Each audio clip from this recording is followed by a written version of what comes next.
Evelyn Sekac. I'm a retired secretary from the Brentwood School District. And when did you start, Evelyn? Oh, I started 1981. I started with a part-time job in the district. We had lived in the city, and I was a legal secretary before I stopped to raise my children. Then when we moved out here, I decided that I wanted to go back to work again.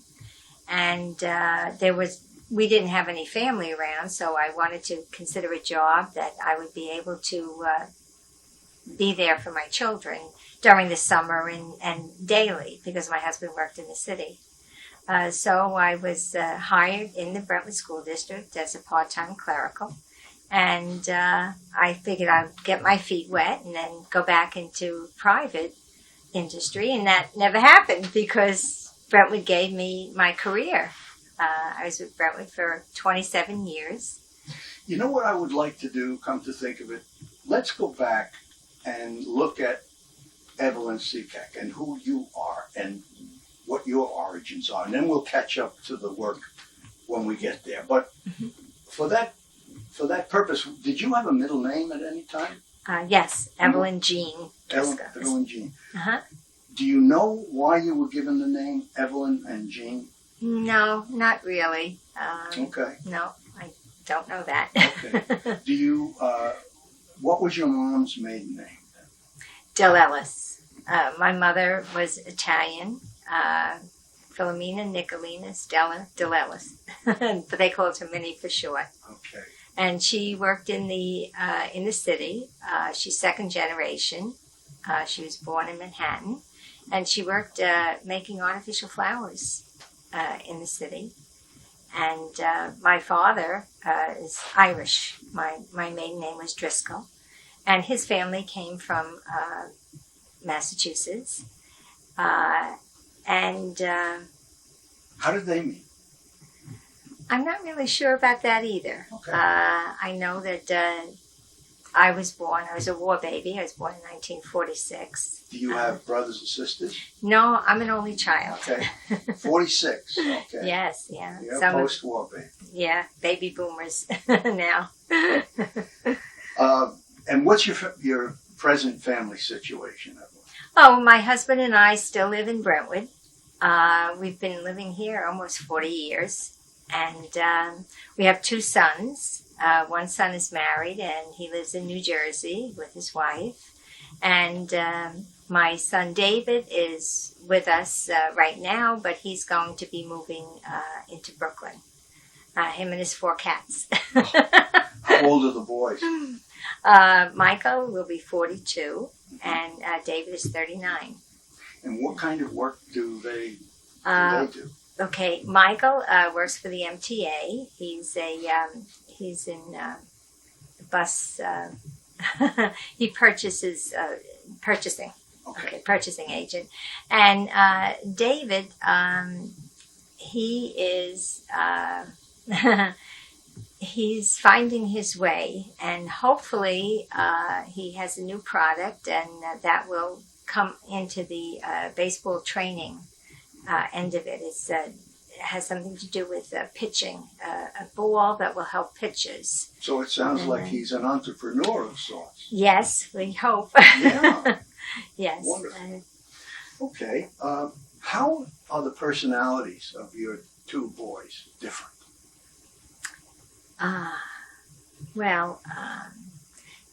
Michael is more easygoing, like his father. And David is like his mother,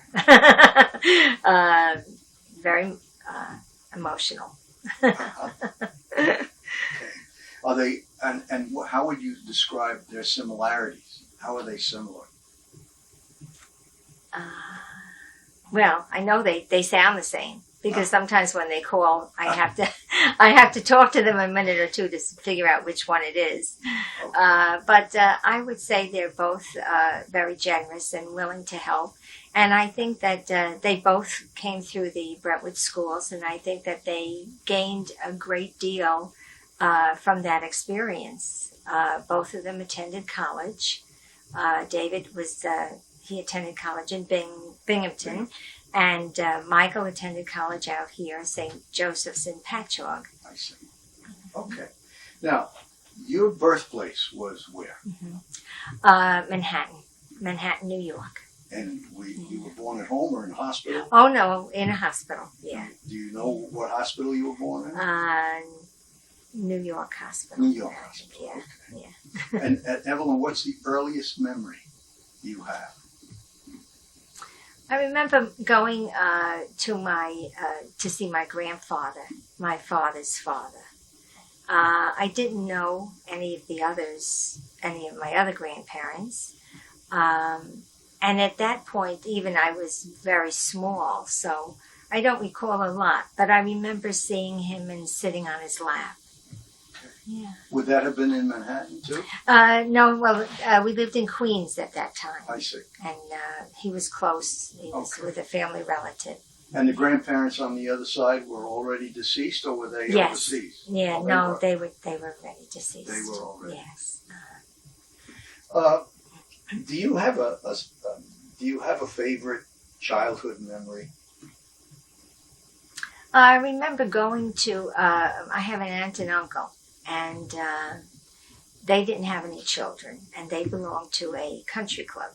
And every year they would have a big Christmas party, and they would borrow me, and they would bring me to this Christmas party. And that seems to be a long-standing memory of mine. Yes. Do you know where it was in the world? I mean, do you know what country club it was? No, I don't. I don't Okay. really know the name. No. Okay. What did your mom enjoy doing? She was probably a mom of her generation that was always working and always busy. But when she had some time to herself, what did she enjoy? Oh, she loved to watch TV. She loved to watch the serials. I'd come home from school and she was a stay-at-home mom at that point. And I can remember coming home from school and she'd be watching her serials. What, for example, would she be watching? General Hospital. Oh, my goodness. Yes. I think it's still on. Yes. I think it's just wrapping That's up now. Yes. And your father was Irish, you said. Yes, Do Irish you know where descent. he was from, or his family was from? In Ireland, no.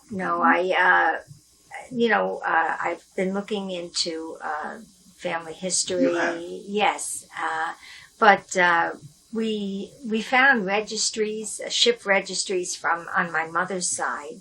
I do have a cousin that's she's just going to be 90, and we did take a trip to East Hartford several years ago. And she showed me where my grandparents' farm was, and we tried to research records. She feels that that the family came over during the potato famine in Ireland. Mm. And so I've been trying to talk with her about her memories Yes. from our family. Yeah. Yeah, that would have been in the 1840s then. Yes, Okay. yeah. Wow. Mm-hmm. And what did your father do for a living? How did he make his way? Well, he did own a trucking I see. company, and I believe that was in Connecticut. But then when he came after the service, and we were in New York, and he did different types of jobs. That he would create on his own or find on his own. Working for different firms. I remember he worked for a acrylic firm. Yeah. I see. And that's about it. I'm wondering, our first teachers are our mother and father. Mm-hmm. And I just was curious about what lesson or lessons you may have picked up from each one of them individually. Something that was impressed upon you. I think my father was very gifted with arithmetic and keeping track of things. And I can remember him sitting and going over figures, and he was, able to deal with figures. Yes. And I do like figures. I do like math and everything. And my mother, I think I do crafts, and I think that's from her flower making. Yeah. Okay. How would you describe growing up in your nuclear family as a little girl? You surely have some memories of what it was like an average day with the family. What was it like for you? Can we stop a minute? Sure. Well, I can remember two of my aunts were secretaries. And my Aunt Betty was secretary to the head of a series of apartments. And she, in fact, was the one that had my grandfather with her. So when we would go over to see my grandfather, I remember seeing her at the end of this street in Jackson Heights, and she would be at her desk. And my Aunt Peg, she was also a secretary in Manhattan. And I can always remember that I wanted to be a secretary, which is what I did. That was my career, that was my goal, and I think I reached it.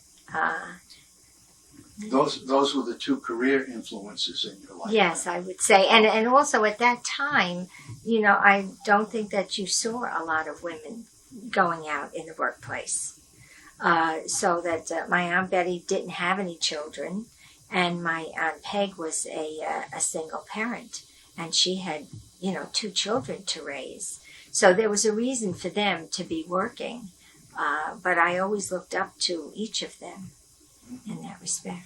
How about when you think back to the teachers that you had going through school, starting with your elementary school and then high school or secondary, and beyond, if you had formal education beyond that, were there certain teachers that are unforgettable to you? Oh yes, definitely. And you know what it was? It was the tough teachers. It was the teachers that made you work and that expected you to work and do your best. And I can remember my third grade teacher, Mrs. Clark, and in junior high school, my business teachers, Mr. Ellen Bogan and Mrs. Storelli, my my STEM teacher. Those were the teachers that helped me shape my life. Yes. With my career. And I always remember the things that they taught me. And this had a great effect on my life, because I don't think if they made me work as hard as that, I don't think I would have been a success at what I was doing.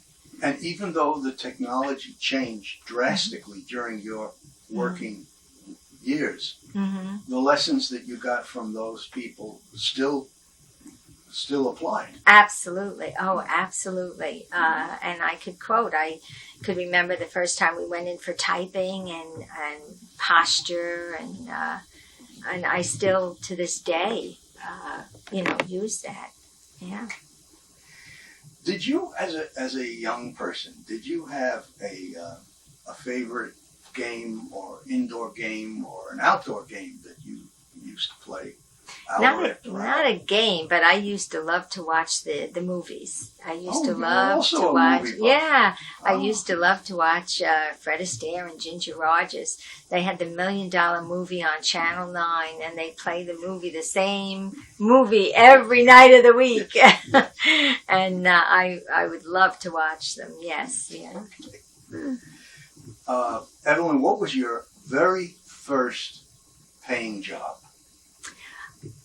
Actually, I worked the last year I was in high school. I worked part-time for household finance.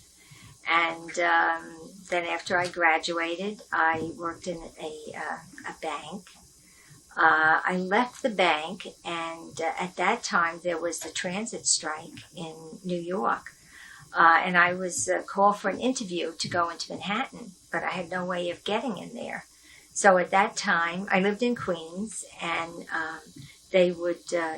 people would stop at the base of the Queensboro Bridge. And they would take rides. They would say, well, are you going uptown? Are you going downtown? And they'd put 3 or 4 people in their car and they would take them into the city. That's how I got to the interview. And I did get the job, and I worked for a legal firm. In Manhattan? In Manhattan, yeah. Okay. I wanted to ask you another question, too. Was there a favorite family holiday? Was there one of the holidays that you guys used to look forward to celebrating? I'd say Thanksgiving. Uh-huh. Yeah. Was it a family gathering, a big family, or just your small? Well, actually, it was just us. Okay. My father's family was not really around. They were out of state. And my mother's family was, again, also in different areas. So it was just us. And it was the idea of getting up early and going to the store and getting the turkey, because didn't have a frozen turkey. You weren't able to hold it. So... I think Thanksgiving would be. Coming back to school for a moment, looking at that, did you have favorite subjects in school throughout, or did your favorites change as you grew up? I would say I think I was always interested in the business, in accounting and... those numbers. Yes, yeah, accounting and the secretarial skills. And did you have a subject that gave you trouble that you did not like at all? Maybe because of the subject, maybe because of the teacher, I don't know.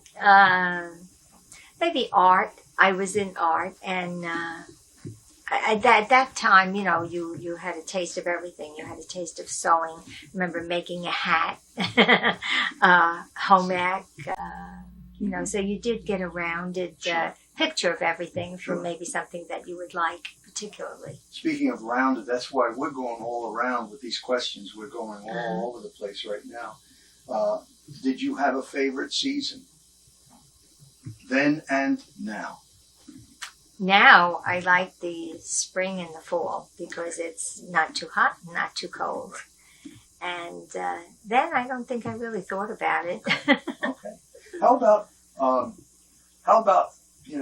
an aroma that when you detect that aroma, you get a very positive memory from the past? Not so much a memory, but I'd say something like a lavender or a sachet, that it reminds me of, say, a time, like maybe the 40s. I like the music of the 40s and 50s. I like, being that I had watched so many movies, I like the big bands. I enjoy, both my husband and I enjoy listening to music. And tell us what schools you attended. Just take us from the beginning, the first school you attended and all the way through, okay? Okay. Well, the elementary school was PS 166 in Queens. Then junior high school 204. And then the high school, Long Island City High School. And no college. Long Island City High School was in Queens. In Queens, yes. It was right at Queens Plaza. Okay. It's not there anymore. They moved it. It's actually, it's in Astoria. They moved it to Astoria. They built a whole new one.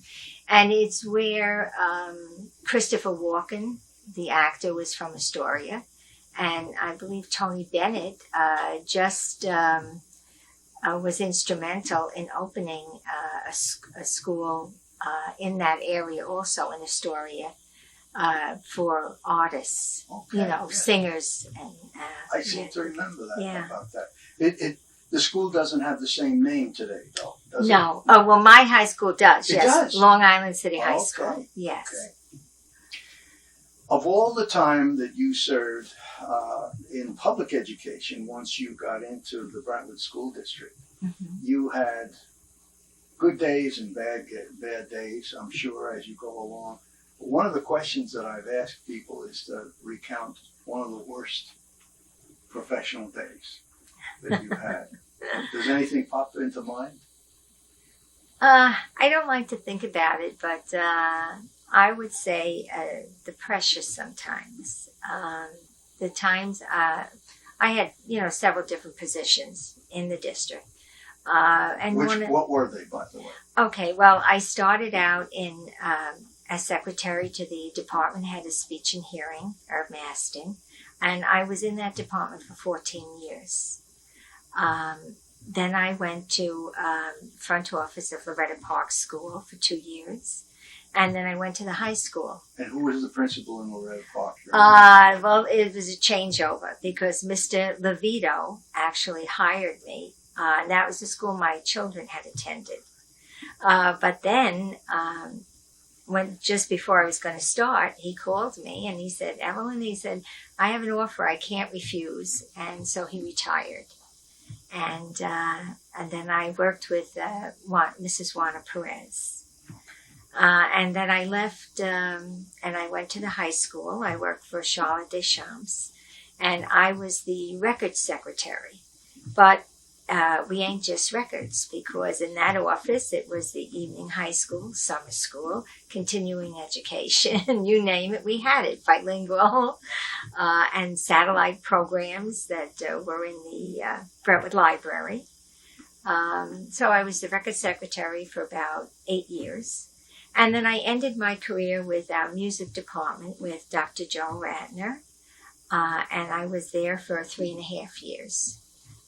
And that was, I think, the light of my life, because we had the Brentwood Green Machine, we had the musicals, and I did the ordering of music. I did all the purchasing for the department, and I did the ordering of the music particularly.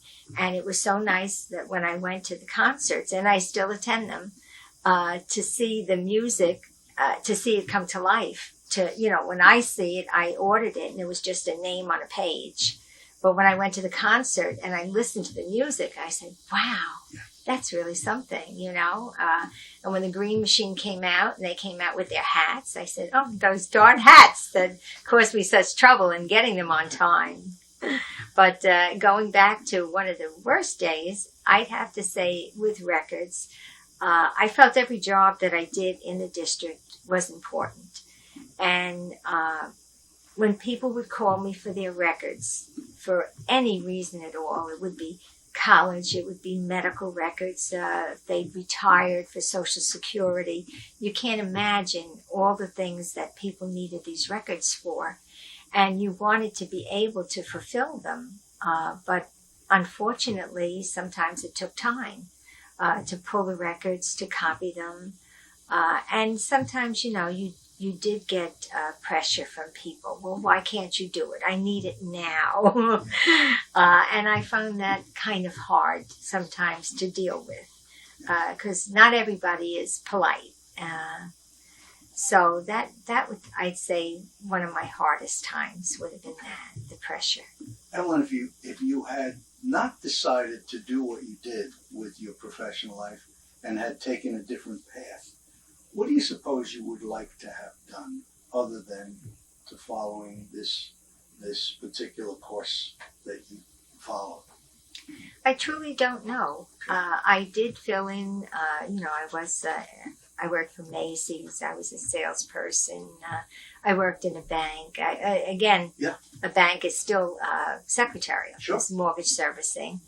I can't think of what I might have done. All right. Yeah. Now, we're going to, again, to go back to something we talked about briefly before, which was your arrival in Brentwood. What year was that? And incidentally, before you tell me that, when did you actually retire? What was the year of your retirement? 2008. Okay. Yes. Now, your arrival in Brentwood. You mean just as when we moved out here? Yes. Okay. Well, my husband and I decided that we did want to. We were in an apartment in Queens, and we were 4 floors walk up. And we both decided that, we wanted something better for our children, give them a different kind of life. And we kept coming out and coming out. We didn't realize how far out we were when we looked at this house. But we had certain requirements. We wanted a certain amount of bedrooms, etc. And So that was in 1974. Okay. One son was in kindergarten, and David was about 3 when we moved out here. Mm-hmm. I didn't drive, so that was something that I had to learn. And it was, although I thought we could, I could walk around, there was no buses. So.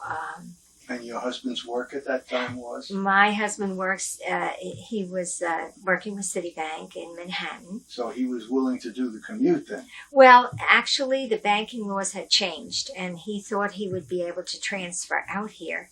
But in his position, the banks out here could not accommodate him. So he still wound up commuting. Yeah. And then, of course, I did learn to drive, and I took the civil service test, and I was interviewed. And my first interview was with Irv, and he kept saying all these things like, well, it's part-time, and you have to do this, and you have to do that. And I said, oh, I can do it. And he just kept piling it on, and I said, afterwards, I said, what am I, crazy? How could I do all of that? But it worked out. And I have to say that in my father's family, he was one of 7, and they were hard of hearing. It was mostly all the children were hard of hearing. Wow. So when I was accepted for this job, when I was offered the job and accepted it, I felt a very definitive kinship to the people that we were servicing. We were the only school district in all of New York State that had an audiologist on staff. So he would do the testing, and I would type out the reports for doctors. And I just felt that I understood what they were going through because of my family background. And in those years, Brentwood Special Education Department was one of the best of any school on Long Island, and people would move to Brentwood just for the school particularly system. For that, absolutely, Yeah. Absolutely. I just felt that I was supposed to be in that position. Yes. I felt that it was made for me. You're in the right place. And and for 14 years, that's where I was, and I felt I made a difference. I didn't ask you this before, but how did you and your husband meet? We worked in the same bank, and he was the head teller downstairs. It was a 2-story bank, the Long Island Savings and Loan Association, and I was the secretary upstairs in the mortgage servicing. And one of the fellows that I worked with said, oh, Evelyn, I have just the fella for you. And one day Mike came up, and he was doing the baseball pool. And Joe said to me, Evelyn, that's Mike. And I looked at him, and Michael's going to hate me. But I said, no, he's too fat for me. But eventually we started seeing each other. And then you saw his other qualities. Yes.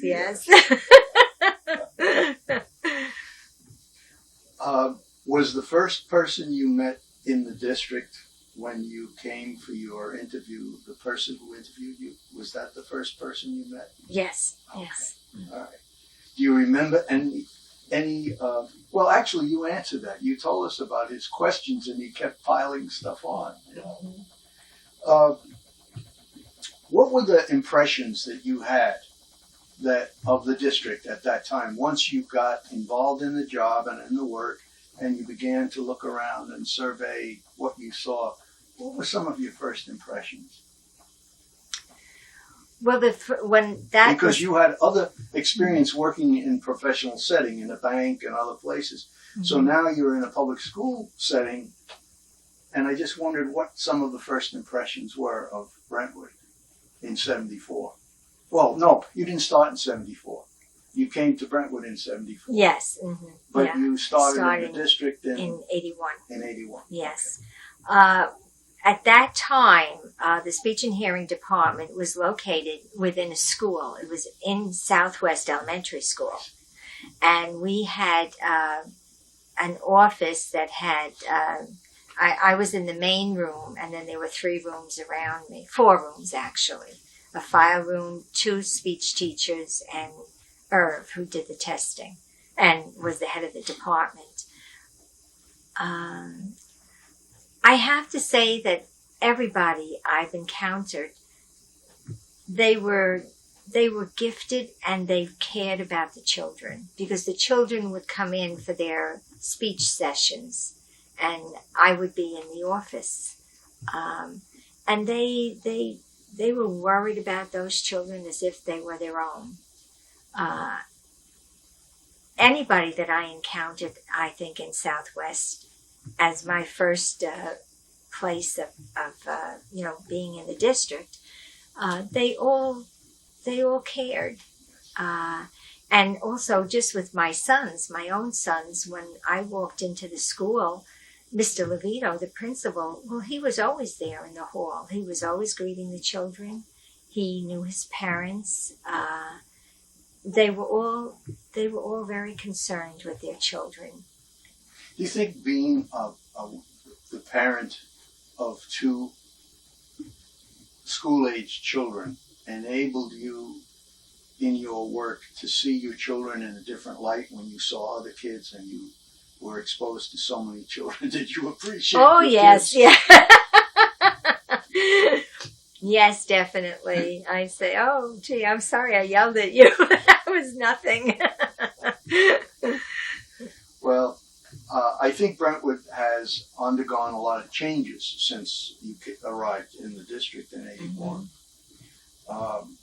What was maybe you could identify one area in which you saw some change take place from your perspective? Definitely computers. Definitely. Because we had these big Xerox machines, and you'd have to use purple ink and to make copies. So of course the Xerox machines, then you got to clear a copy. But if you had to type something and there was a change, oh, you know what? I forgot to tell you. Can we insert this sentence? Well, I'd have to type the whole letter all over again. But with the computers, and I think as a lot of people were maybe resistive at first, I can't do this. How can I possibly do this work on this computer? And you're afraid to touch it because you're going to delete the whole thing. And now I still love the computer at home. My husband and I have a computer, and sometimes you go down there and you think you're only going to be on it for 15 minutes and you're on it for 2 hours. So I'd have to say that was the biggest thing. The computer and the connection to the other schools, the way that you can get messages and do things. Yeah. Yes, absolutely. I wanted to ask you, who were some of the important people, that is to say, the influential people in your life that you worked with along, other clerical, other secretaries, people who were very helpful to you along the line, that taught you or helped you do your job? That's a tough one. I felt that all of my peers, when you called and you needed something, especially when I was record secretary, because we'd get calls from other schools, families would move out, not realizing that they had to sign out of our school district. And they couldn't sign into another school district unless they provided immunization records and grades, so that they wanted to get the children into the school right away. And if I didn't have the records, I had to locate where the records were.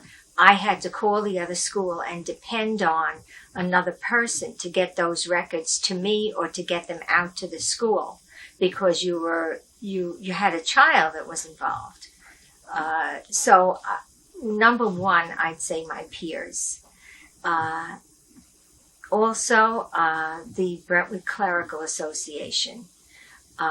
Terry Wolf was the president, mainly the years that I was working. And she was very helpful in any questions or concerns that I had, any problems. I know I could go to her. and my bosses, my supervisors. They would, in fact, the first day when I worked and I started work with R.O.B.S, and he said, "You're the secretary." And he said, "Then you do it your way." And he just about told me I could, do it whatever I want, the way I wanted. I think there are many people who were well aware that secretaries very often ran the school. They did so much work on so many levels that without them, nothing would go smoothly. You really had an important role to play, which is another question. You had a job description, and even though you moved from role to role throughout your career, you had your own purpose when you got up in the morning and you went to work. How would you put into words, how would you define what your purpose in doing your job day in and day out was? I think a secretary, particularly in the school district, is the thread that binds, is the thread that connects.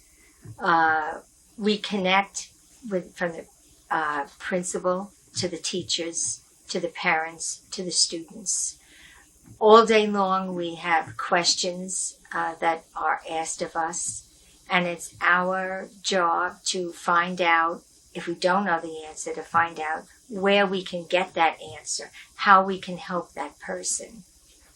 And I think that the role of a secretary is the connector, is the glue. Very well said. Yes.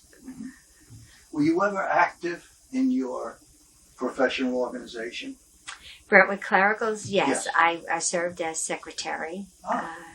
Recording secretary for the Brentwood Clericals. For a period of time or for an extended period of time? For a few years. For a few years, okay. Yes. Mm-hmm. Was there a time that organization was very helpful to you at one point or another? Were there any issues that you can remember where sometime you needed the help of your organization?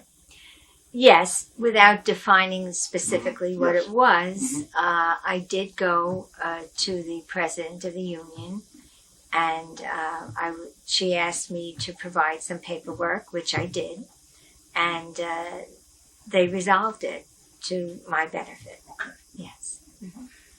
We've seen Brentwood go through many, many changes, and frequently when the newspaper, which is predominant out here, which is Newsday, when that gets hold of a Brentwood story, those of us who work here are familiar with the fact that Brentwood will frequently come up on the downside of the story.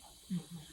We've seen Brentwood go through many, many changes, but I wondered, as a clerical who was watching everything that went on, did you ever feel afraid? Were you ever afraid to come to work?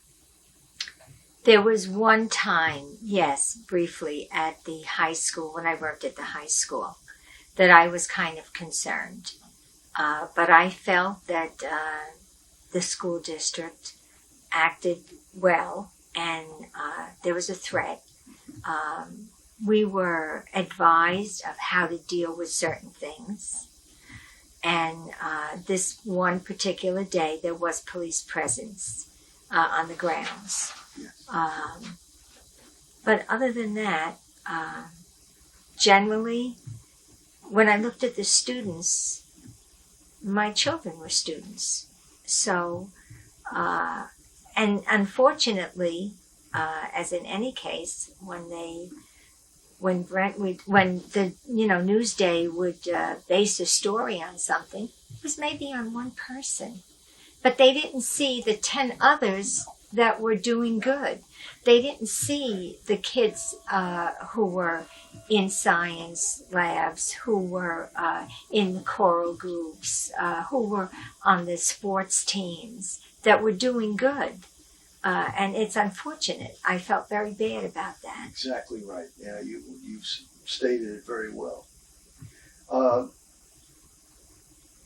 How was it for you when you made the decision that it was time to retire? Was it a difficult decision to make? Yes, it was. Did you do it all at once, or did it take you a while to come to terms with it? It's something that, like, you wanted. and you work your whole life and you say, oh, when I retire, I'm going to do this, I'm going to do that. My husband had already retired. And as I said, I enjoyed my job. I was in the music department, and I really enjoyed my job. But I knew my husband was looking for me to retire. And the only problem was that when I did decide and I put in my papers, I became ill. I developed Bell's palsy. And prior to your retirement? Prior to my retirement, yes. I retired in July of 2008. And May of 2008, I developed Bell's palsy. Did you have to take sick time for that? No.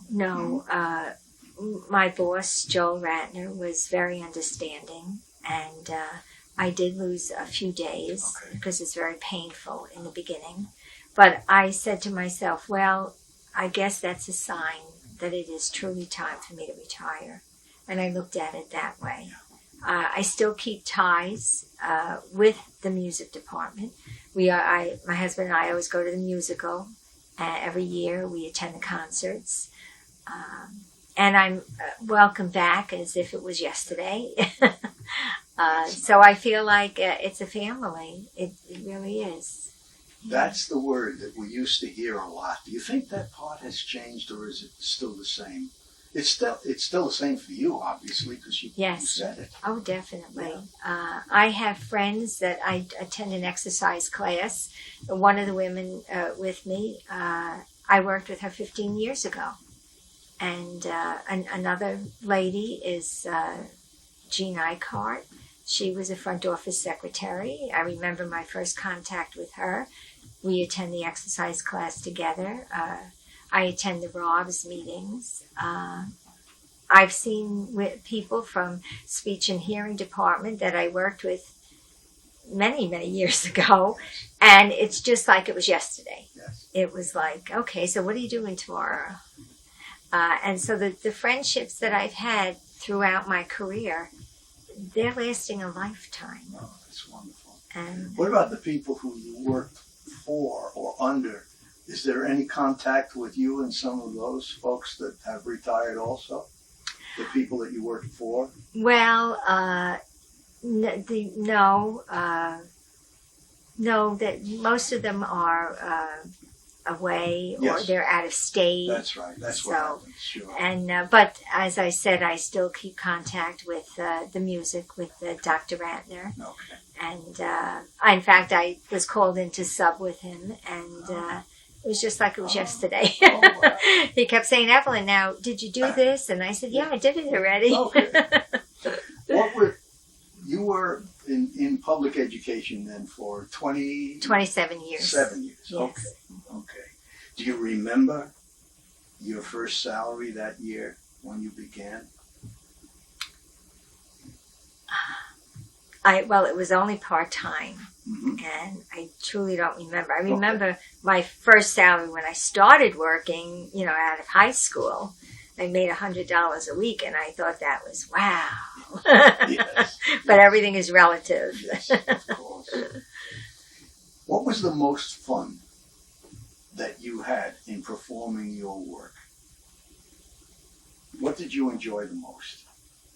I'd say when I was working in music, when I worked in speech and hearing, I was the only secretary in the department. So I did all the ordering, and then you'd have to divide it by the teachers, what teacher ordered what, and at that time there was 18 speech teachers. On the other end of the spectrum, when I ended and I was working in the music department, we had 50 music teachers. So I still had to do the same thing. They would give me their orders, and it was like a puzzle. Am I gonna make this turn out right? So I'd do all the ordering, and then I'd have to break it down and divide it by the teachers, and it was like a challenge. That was like a game to me. Okay. To get everything to the right teacher and make it come out right. So that I think I liked the most.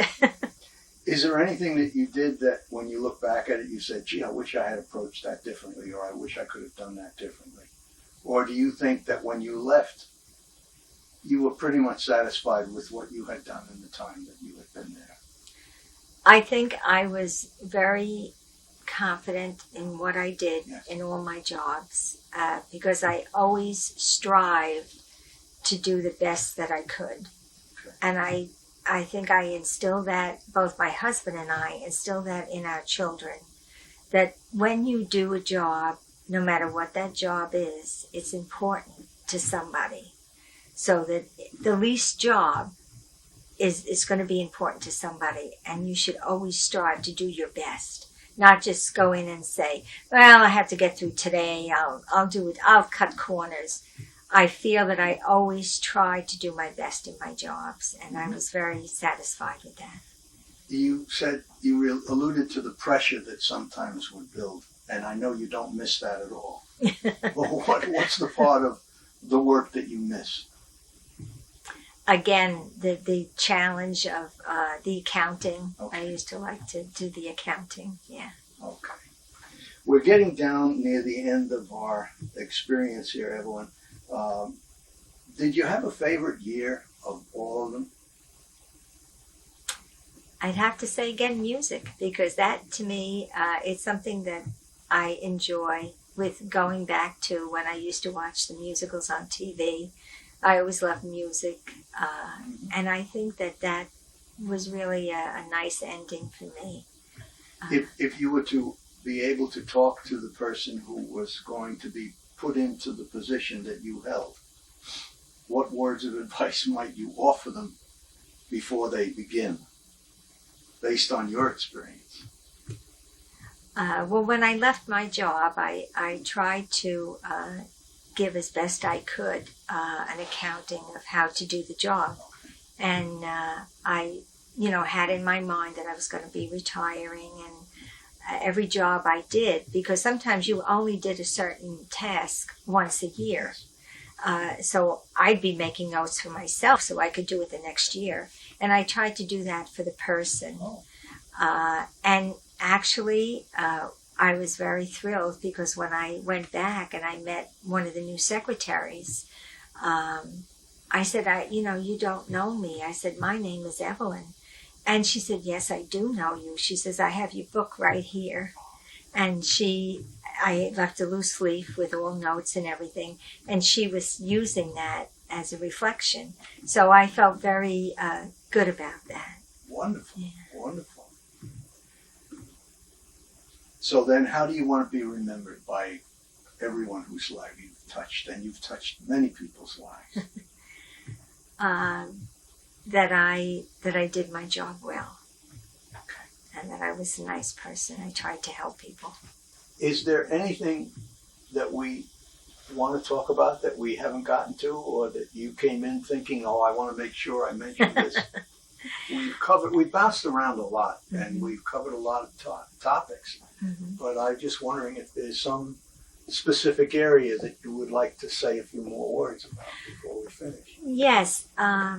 There was one particular person that I met when I was working for Speech and Hearing, and both the parents were deaf, but the child was a hearing child. And that can be just as hard.